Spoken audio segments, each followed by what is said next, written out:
stomach problems that day. So we ended up we were changing his diaper left and right and everything, and we had crates of freaking diapers.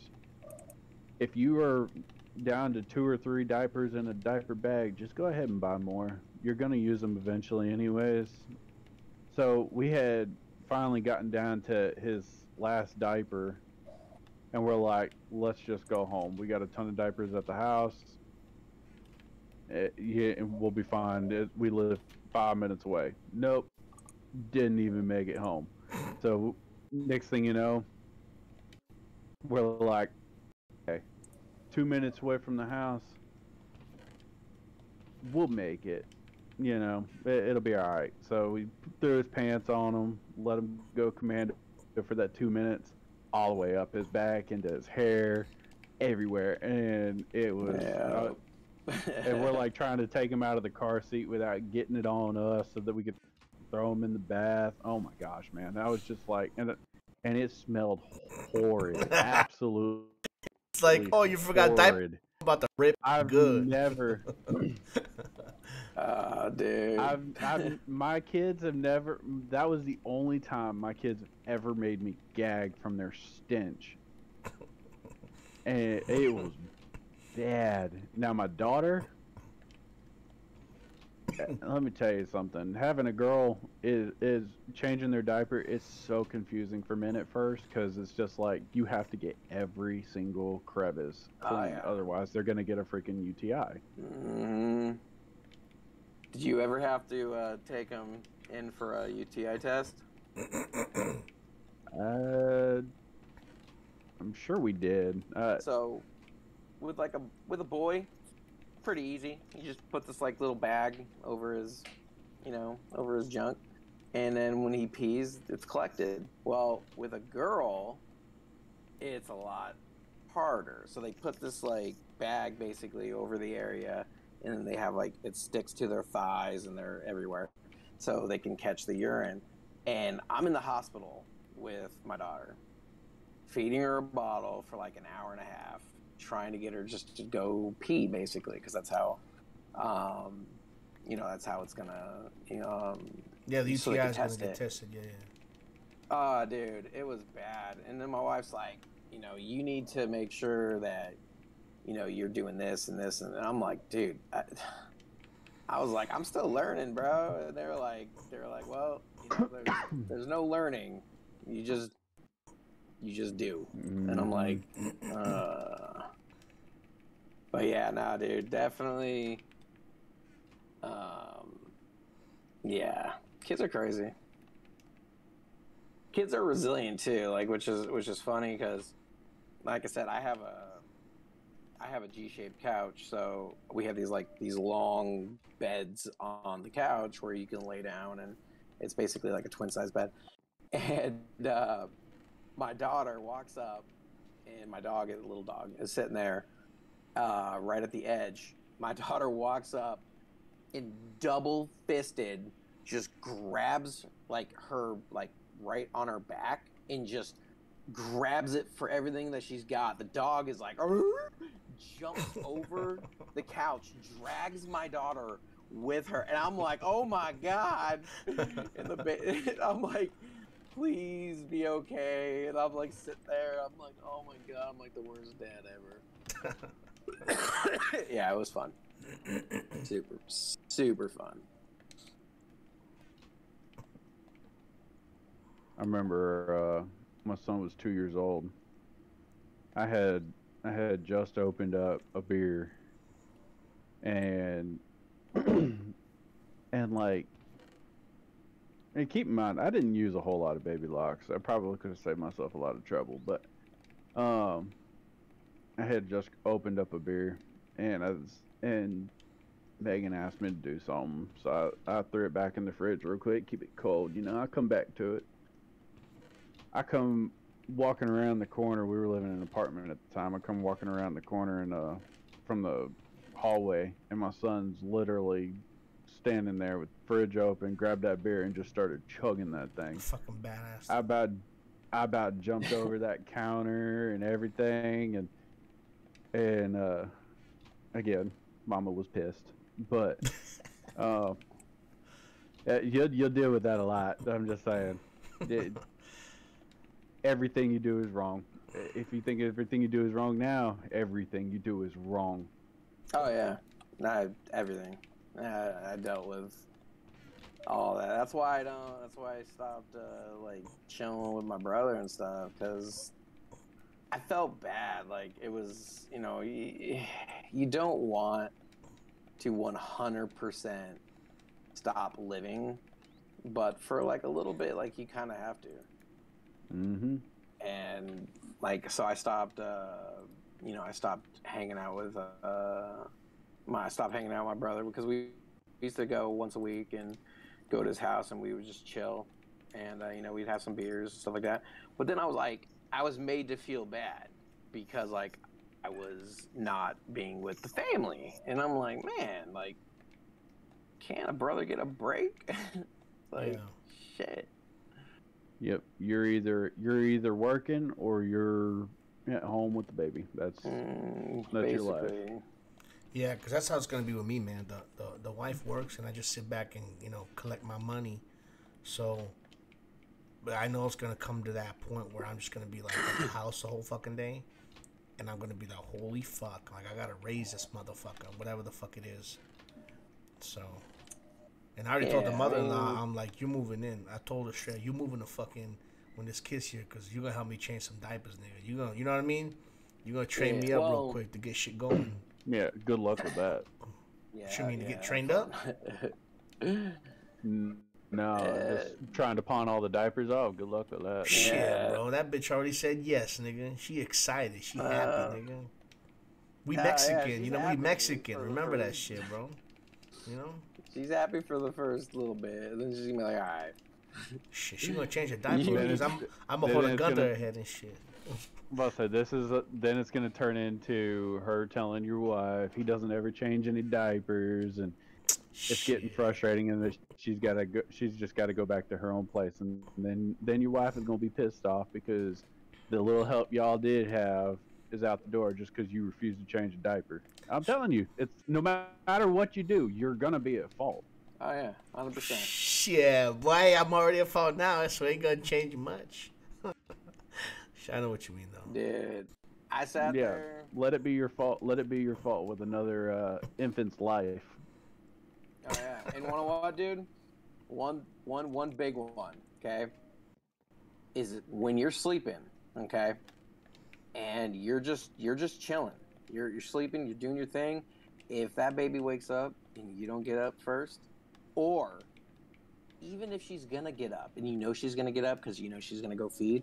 If you don't make the attempt of actually getting up out of bed, or offering, even though that you ain't gonna be doing it, man.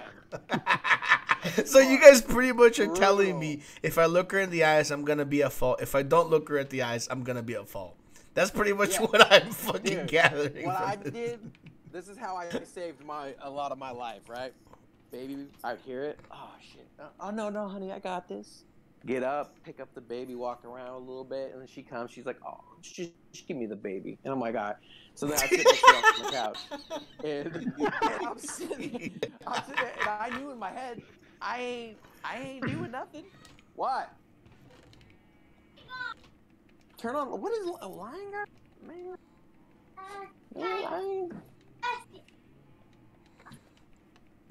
So you gotta act. And you know what? Enjoy when your kids can't talk back, okay? Because once they get a voice, it's gonna be a different world for you. Like, I remember a couple times I was like, "Look, you need to go do this," and my daughter, she looked at me and she's like, "I don't think so," and I'm like, "What did you just say to me?" See, you got the luxury of two girls though. So like me, my son's the only one that tries talking back. My daughter, complete opposite side. She just daddy. Oh, dude. My daughters, they were a little rough. They beat me up. But like I said, the best thing to do is what? The best thing to do is just always offer. Even if you know she ain't gonna do it or she ain't gonna let you do it, if you offer, that means more than anything. But like I said, you know, there's a lot of other things. Not right now. Maybe for when we do lunch.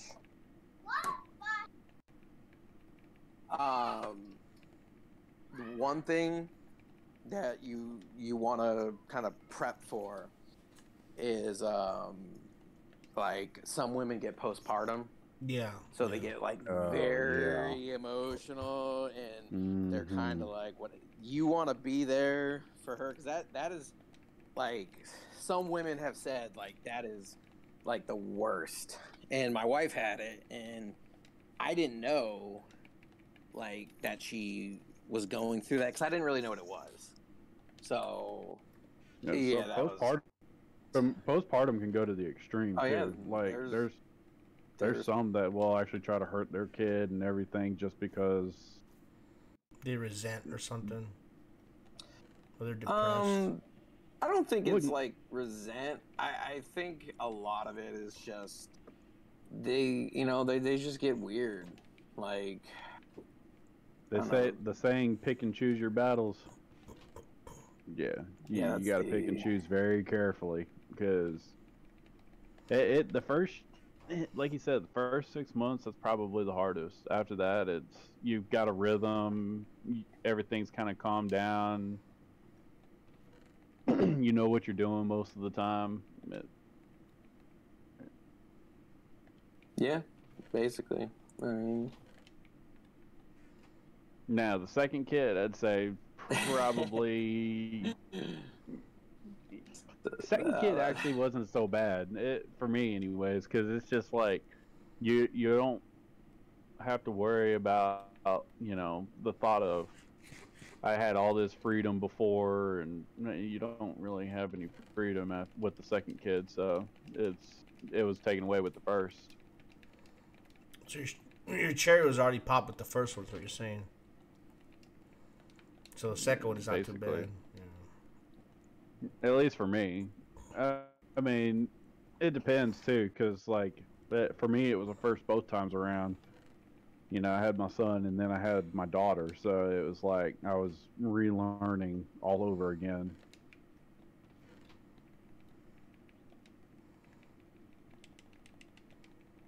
Yeah, it was second. See, depends on how you look at like how you look at it, because like with me, like I went from, all right, we are done with diapers, and then we hopped right back into a new child. I'm like, like you have no idea. Oh, see, that for me, my whole mindset is I wanted to just do the whole diaper thing all in one phase and just be done with it. But we wanted 2 kids, so yeah. I said, so I went 18 months apart, or shot for 18 months apart. And yeah, that was probably a little more expensive than it needed to be. Because then you're buying 2 different size diapers, and you want to talk about expensive? Okay, I'll tell you a quick fun story, right? So I'm sitting there, and my wife's like, hey, we got to go up to, we call it Manch Vegas. It's just a town. But so we're going up there, and I'm like, hey, is everything packed? Oh yeah, everything's packed. Everything's good. All right, everything's good. Word, let's do it. So I get in the car. We start driving. About an hour into the drive. Honey? Yeah, what's up? Where's the baby bag? Oh, I thought you got it. And she's like, nope. I'm like, okay, let's make a small little trip. Went over to Walmart, bought a pack of diapers, bottles. At the time, my wife had stopped breastfeeding, so we went to formula. So, formula, this, distilled water. We went through the whole 9. It was like $190. Holy fuck. And I'm like, well, there goes all of the money. And that's another thing. You want to encourage breastfeeding, because I'll tell you one thing. Spending Formula's expensive. Formula is fucking expensive as hell. It's like you're paying like 160, 170 bucks a month. But breastfeeding has its it's better for the kid, but the other side of it is it does have its expenses too, because you got to make sure you buy the vacuum sealed bags, and yeah, you got to get. Why you got a vacuum seal? Why don't you just leave them in a fucking Ziploc bag in the refrigerator? Yeah, it doesn't work that way. And then you got to have. And then you're gonna want to. Yeah, but why would it work like that? Milk warmer and. Milk warmer, you gotta give that motherfucker. If it's cold, he gotta get used to cold shit. Fuck him, or he's gonna die. No, you're gonna die. The way you're talking, you're gonna die. Yeah, you're gonna get shanked or smothered in the middle of the night. Shit, you don't want to eat cold formula? Baby, some cold milk. You just said. Hang on a sec. You just said that y'all are Mexican. Them Latino women, man, she's gonna kill you. I'm about to be like, listen, motherfucker, unless you got $20 in your pot in your wallet, little baby, you gonna eat some fucking cold ass fucking formula, motherfucker. Shit. Because you have to get the milk warmer, because it's not even just in the fridge. You gotta freeze it. Oh yeah. And then now some dads don't do this. I did it because, like, with me, I don't have that sensory. If you don't get the milk warmer, you're standing under hot water for 30, 40 minutes. Yeah, and then you're gonna piss the baby off, and then you're gonna piss the wife off. Wait, hold on. What do you mean? You tell me I gotta heat the water to make the formula. So they have this little thing. You put your bottle, you put the milk in the bottle, and then you put the bottle in this little container, and it gets hot. And then, but if it gets too hot, you can actually ruin the milk. So if you ruin the milk, your wife's definitely gonna shank you. But how do you know if you ruin the milk? Because you're already feeding the baby. The milk is ruined, and she's not gonna know because it's already ate. You know what I mean? But that's why you have to be very, very careful. The way the baby goes to the bathroom and how often, they'll know. Yeah. Shit. So, like with me, I didn't have the baby bottle warmer thing, so I would boil water. Like, if I knew the baby was gonna get ready, okay, throw in some hot ass water, whatever. I take the bag, put it in a Pyrex jar, drop the milk in there, and then I'd wait till it got kind of lukewarm, and then you would just keep testing and testing and testing, make sure it wasn't, because if it's too cold, the baby ain't gonna eat it, and if it's too hot, then it spoils. Me and the baby gonna have to have a talk, bro. Me and this baby gonna have to have a fucking talk, And like I said, like some dads, they could just dab it on their wrist, and they can tell if it's hot. Or, like, I don't have that. I can't do that. The only way I can tell is I put that shit on my tongue. And my wife's always like, she'd be sitting there and she'd be like, isn't that kind of weird? I'm like, nah, dude. I just put dab on my tongue, and I can tell that way. And she's like, that's just weird. And I'm like, why? She's like, because you're drinking my milk. I'm like, I'm not drinking your milk. I'm just putting a dab on my tongue. So... best thing you can say in that situation, the baby's safety comes first. Yeah, and what, dude? I'll tell you a couple, crazy things, man. Is women, and like I said, like what Kel was saying earlier, man. No matter what you do, you're gonna be wrong. So you just pick your battles. So if I let you guys know, hey, my wife's pregnant, and then all of a sudden you don't hear from me, I'm tied the fuck up somewhere. Get my shit fucking tossed, because I must have done too many things wrong. Yeah, dude. Whatever happened to ZeeZee? Hey, like I said, man, freaking people. Like I said, man, mothers, they they're a little crazy when it comes to their kids. And because usually the way I I deal know a with couple crazy women, I just times- dick them down, and then they fucking and that's how I deal with them. Because I know, don't you guys say that well, wives? you can try. Yeah, don't you say that when the wife's pregnant, doesn't she get horny and shit? Some do. Yeah, they go through When a they're phase. dealing with the morning sickness, don't even try it. Why not? Yeah. That's the best time to get head. That's the best time to get head, bro. Self lubrication. Yeah. It's funny because I was we were in the last month.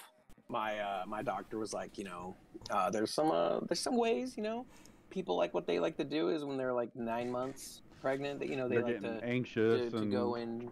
And the wife wants to kill you, so the guy's like, "I'll do whatever it takes, just get this baby." Oh yeah, out." and then there's nesting you have to deal with. What do you Like mean that nesting? What the shit. fuck is you talking about, bro? What do you mean nesting? So there's this thing they call it nesting, is where the mother basically it goes and wants everything perfect. They want to make sure their baby bed is set up, their crib, and this is like in the first month or two. Usually it happens. So with me, we were just pregnant, okay, and all of a sudden my wife's like, we need to go buy a crib. We need to paint. We need to rip this dirty freaking carpet up. And I'm sitting here like, whoa, dude, like hold up a little bit. And she's like, no, seriously, we need to do this, and I'm like, oh my fucking god. I was like, shit. I was like, okay, I guess. And see, during that phase, that's when you want your mother-in-law involved, because mother-in-law will Calm the bitch down. buy a lot of it. Oh, buy a lot of it? Oh, fuck yeah, bro. Yeah, dude. They Especially the first grandchild. Shit. Yeah. See, I was fortunate and unfortunate because, we had our mother-in-law. She went through and she bought the beds, the crib.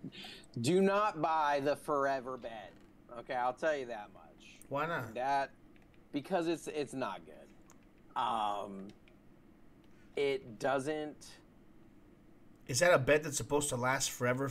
All the years as the kid grows, you just keep transitioning. Yeah. So basically, you go in. You think it's a good investment, but it's actually not. Yeah, we spent, not me, I didn't spend it. She bought it, but she spent close to $1,000 on this bed, and it literally goes from a crib to a day bed to a toddler bed to a full size bed. Yeah, but why would somebody buy that? Because the advertisements tell you that it's good and shit, or what? Well, yeah, because you think oh, dude, because why would I want to go and buy a crib and then turn around and want to go buy a bassinet and then turn around and buy a toddler bed, So they advertise this as you buy it, you get it all at once, and then you're good, which in most cases you are. But that's where the but part comes in. Is you have a lot of wasted money because you just. It's hard to explain. Exactly, I'm about to be pulling up to a lot of motherfuckers' houses. If I buy that forever bed and I find out this shit ain't what it is, I'm gonna find whoever made that shit. I'm gonna pull the fuck up and be like, yo, motherfucker, what the fuck is you doing? Yeah, I bought some stuff, and we, the only thing I bought basically because they bought it all was the what's that shit called? The fucking the stupid mattress thing. Okay, I bought that, and it's all plastic, and because the baby's gonna probably have an accident, whatever, and it was I remember when we switched it from that to the actual full size thing. It was just because you know how cheap furniture is. You build it, and then once you take it apart 3-4 times, stuff starts getting loose. I put my daughter in it, and then I just sat next to her on the bed, and shit was cracking. And I'm like looking. I'm like, this got a 120-pound weight limit. I'm like, 120 pounds? I'm like, how are you supposed to have, like, what is this, like a forever bed, but until you're 120 pounds and then you're no longer? It's like, damn, shit's crazy. You know what I'm saying? Yeah. You know what I'm saying? Yeah, it sounds like I'm gonna have a lot of fun. You know, a lot of fucking fun. Yeah, it's super fun. Everything. It's rewarding though. Yeah, I mean, like, I know a lot of people, like, they, you know, whatever, you know, they're just like, you know, that. It's like, you'll find more often than not, like, that you'll have people telling you, like, hey, you know, this is what you should do. This is what you should do. And I would never say, like, don't listen to people. But definitely, I mean, just take people's advice, you know? Like, you could listen to it. Don't worry, you know, man. No big deal. My baby's gonna eat nothing but cold ass, you know, breastfeeding. Just some That's it. cold ass food. That's it, bro. Yeah. Fuck it. The nigga got a problem? I'm gonna be like, give me some money. You ain't got money, then you gonna eat it, boy. Straight up. That's it. That's my solution. If the wife wanna throw hands, we throwing hands. You know what I mean? It's that simple, bro. Like, I'm going fucking Neanderthal on this shit. The one who's standing makes the calls. You know? Fuck it. Like, Yeah. Like I said, I had a lot of like, and then you're gonna have to, then the doctors are gonna make, I don't know if they're gonna make you watch it, but up here they make you watch this video, what's it called, The Color of Purple, or some shit. What is that, like some training parental shit or something? So basically what it is, it's a video that you have to watch that teaches you not to do bad things. Like don't shake the baby and shit like that? Like, don't shake the baby. Yeah. So they would make you watch this, like, hour-long video of, like, people, like, parents, like, these parents, you know, they're just parents, the normal people, and they're going through and they're telling their story about, like, when they shook their baby, and then they show the baby, and it's like, it's fucked up. Yeah, And I was I like, think I've seen. I think I saw that shit in the military, bro. I'm pretty sure I saw that one. Yeah. And they were some of them were crying and shit. Mm-hmm. Yeah.